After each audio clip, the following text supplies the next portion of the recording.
Hello everyone, आप सभी का स्वागत है हमारे चैनल टैट वॉरियर्स में। फ्रेंड्स, जैसा कि आप सभी जानते हो कि अभी उत्तर प्रदेश सरकार द्वारा टीजीटी और पीजीटी की वैकेंसीज आई हैं। तो फ्रेंड्स, हमने अपनी पिछली वीडियो में टीजीटी के बारे में जो आवश्यक योग्यताएं, परीक्षा के बारे में या जो भी गवर्नमेंट के द्वारा स्टूडेंट्स के लिए जितने भी रूल्स तय किए गए हैं, जो भी निर्देश बताए गए हैं, वो सब हमने बताए थे। आज की वीडियो में हम आपको बताने वाले हैं पीजीटी के लिए क्या आवश्यक निर्देश हैं, क्या योग्यताएं हैं, परीक्षा कैसे होगी और इसके लिए कितने अंक निर्धारित किए गए हैं। फ्रेंड्स, ऐसा ज़रूरी होता है कि आप जब भी किसी परीक्षा को देने वाले होते हैं तो उस परीक्षा से संबंधित सारी बातें आप जानते हो।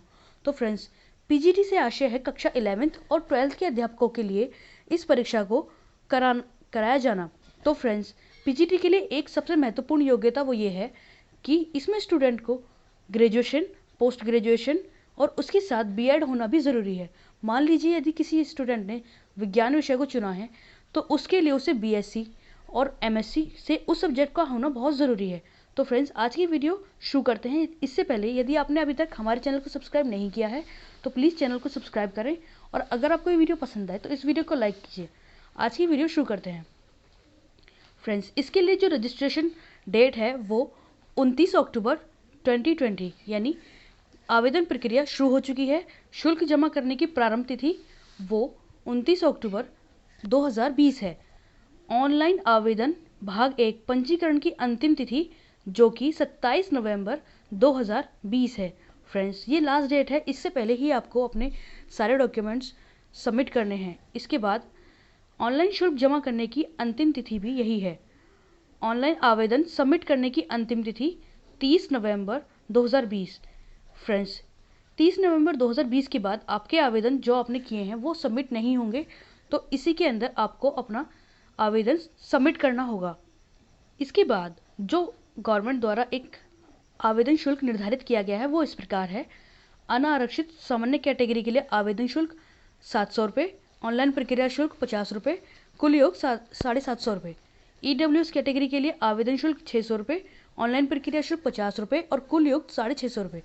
इसी प्रकार अन्य पिछड़ा वर्ग के लिए आवेदन शुल्क 700 रुपये, ऑनलाइन प्रक्रिया शुल्क 50 रुपये और कुल योग 750 रुपये। अनुसूचित जाति के लिए आवेदन शुल्क है 400 रुपये, ऑनलाइन प्रक्रिया शुल्क 50 रुपये, कुल योग 450 रुपये।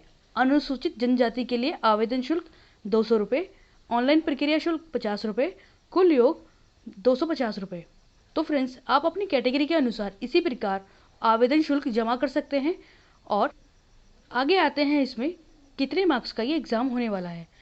सबसे पहले लिखित परीक्षा, तदर्थ शिक्षक के लिए लिखित परीक्षा प्लस अधिभार जो 425 अंक का है। फ्रेंड्स, लिखित परीक्षा जो एकदम स्टूडेंट्स अभी एग्ज़ाम देने ही वाले हैं उनके लिए 425 अंक होंगे और जो तदर्थ शिक्षक से तात्पर्य है जो अध्यापक उचित मानदेय पर अब तक शिक्षण कार्य कर रहे हैं उनके साथ उन्हें कुछ स्पेशल अधिभार दिया भी जाएगा, वही मिलाकर 425 अंक बैठेंगे। इसी प्रकार साक्षात्कार यानी इंटरव्यू 50 अंक का इसमें इंटरव्यू होगा। विशेष योग्यता पर अधिभार यानी कि फ्रेंड्स, सभी की जो स्पेशल उपाधियाँ जैसे मान लीजिए किसी ने पीएचडी की हुई है, एमएड भी की हुई है या किसी प्रकार का कोई से स्पेशल डिप्लोमा प्राप्त है तो उसका भी उसे 25 अंक दिए जाएंगे, तो कुल योग 500 अंक का होगा। इसके बाद आती है लिखित परीक्षा। लिखित परीक्षा फ्रेंड्स 425 अंकों का एक प्रश्न पत्र होगा जिसमें कुल 125 प्रश्न होंगे और प्रत्येक प्रश्न 3.4 अंक का होगा।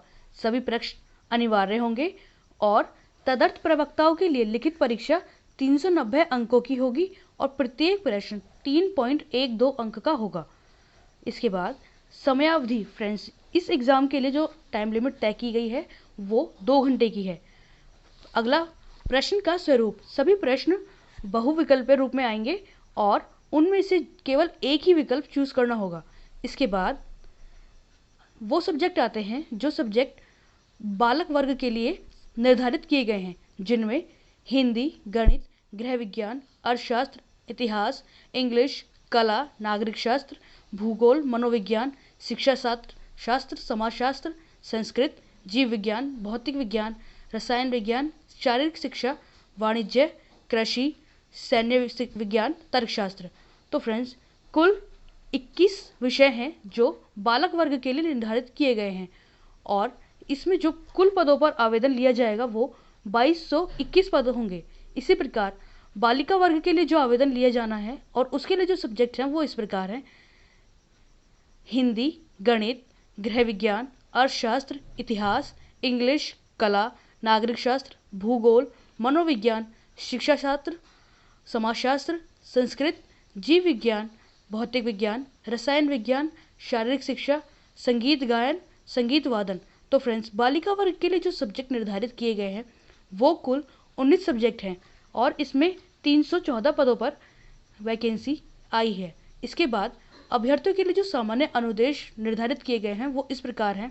फ्रेंड्स, सबसे पहला जो नियम है वो ये कहता है कि इन अभ्यर्थियों के इन वैकेंसीज के लिए केवल वही अभ्यर्थी पात्र हैं जिन्होंने केवल एक ही व्यक्ति से विवाह किया है। और दूसरा, कोई भी अभ्यर्थी पात्र नहीं होगा जो मानसिक और शारीरिक दृष्टि से स्वस्थ ना हो। फ्रेंड्स, किसी भी वैकेंसी को के लिए तभी व्यक्ति पात्र होगा जब वो शारीरिक और मानसिक प्रत्येक रूप से स्वस्थ होगा। लेकिन किसी भी, मान लीजिए कोई म्यूजिक टीचर होने वाला है तो, और यदि वो नेत्रहीन है तो वो इस वैकेंसीज के लिए अप्लाई कर सकता है। अगला नियम, फ्रेंड्स, जब ये नियुक्ति की जाएगी तो इस नियुक्ति के लिए जो अंतिम निर्णय होगा वो बोर्ड द्वारा मान्य होगा और इसके साथ सभी स्टूडेंट को अपना एक मेडिकल सर्टिफिकेट भी बोर्ड को सबमिट करना होगा।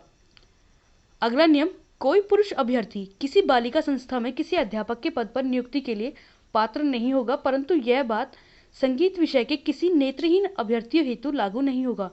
फ्रेंड्स, ये सबसे इम्पोर्टेंट रूल है कि कोई भी पुरुष अभ्यर्थी किसी बालिका वर्ग के लिए लागू नहीं होगा, लेकिन यदि वो नेत्रहीन है और संगीत के विषय के लिए वो, उस पर यह नियम लागू नहीं होगा।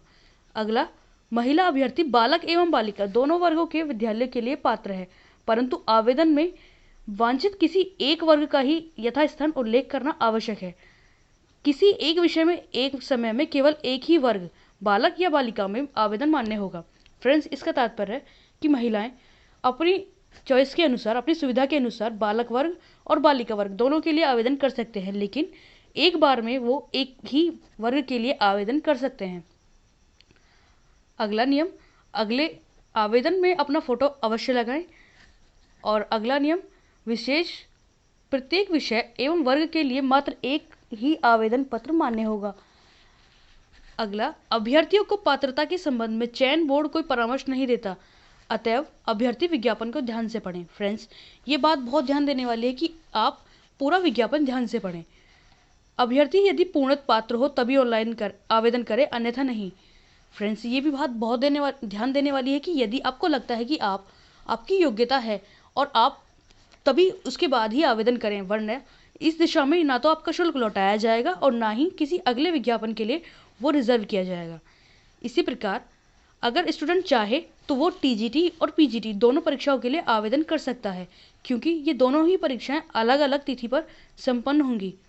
और फ्रेंड्स, अगला नियम है इसमें कि जिस भाषा का प्रश्न पत्र होगा उसी भाषा के अनुसार उसमें प्रश्न पूछे जाएंगे। मान लीजिए कि अगर हिंदी का पेपर है तो उसमें सब पूरा पैटर्न हिंदी का, संस्कृत का पेपर है तो पूरा पैटर्न संस्कृत का, अंग्रेजी का है तो अंग्रेजी में, उर्दू का है तो उर्दू में, और बांग्ला का है तो बांग्ला में। इसी प्रकार लास्ट नियम है इसमें, किसी भी विवाद की स्थिति के निस्तारण हेतु अभ्यर्थी को सर्वप्रथम चयन बोर्ड को प्रत्यावेदन देना होगा।